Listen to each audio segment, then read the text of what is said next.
Today I'm working on my 2003 Dodge Ram with a Cummins engine. It's 2500.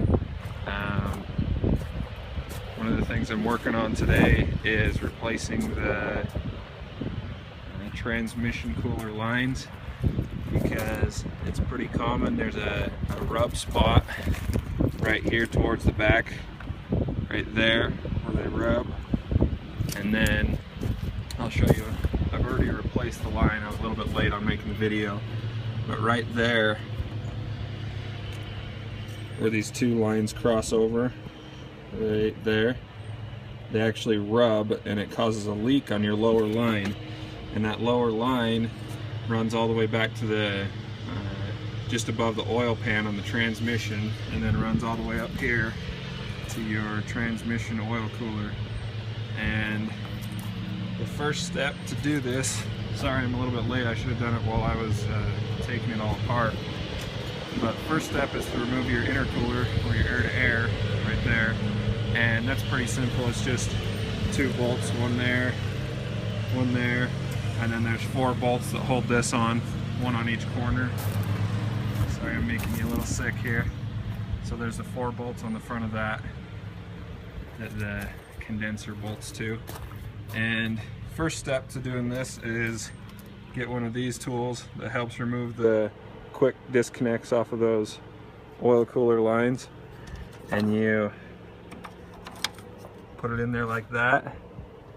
You can see it, and you push, and what that does, I'll show you on this, is there's two pins inside of there that hold it on, and you have to push those two pins, and that will allow that to release. Just a quick disconnect. And then I guess before that you have to remove this air tube that runs up to here, and the only way that I could get that undone was unbolting it there and there and there and there, and actually loosening this piece so I can get that air tube out, which is right there on the ground, and that will give you a lot more room to be able to do a lot of your other work in here. Let me take you underneath it here and show you where we're working at.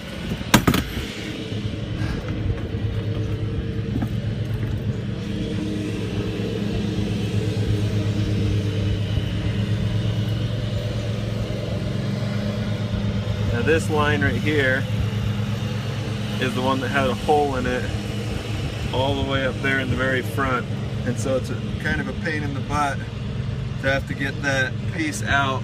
And a lot of guys say you have to pull the transmission and lift the engine to be able to do it, but there's definitely another way to do it. It is a pain in the butt, but it saves you a lot of time and a lot of money having to do it, having to pull the engine or pull the transmission.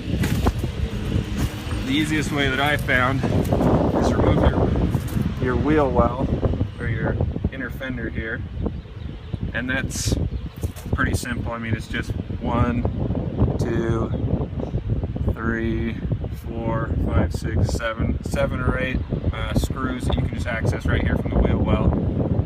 You just take them off, pull that wheel well out, the inner fender out, sitting right there, and then there's a couple clips back in here that you have to be a little cautious about. There's that one right there, and the top of that has a clip in it. You can just push a screwdriver in the side of it and pry it out. I actually broke that one trying to get it undone. But I'll show you a replacement one that I have here. It actually looks just like this, and it slides onto a pin that's back in there, and so you can see how you would have to undo that by pushing a screwdriver into that hole right there, and it'll release that so you can get those lines out.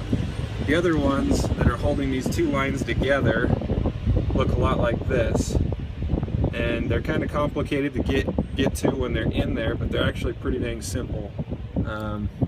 All it is it clips together just like that. To get it undone, you just squeeze those two pieces together. See if I can do this with one hand.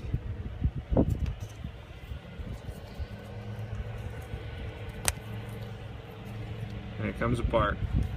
And that's pretty much it. It's kind of a pain in the butt, and then you just wiggle it down through from this side down over top of your shock column.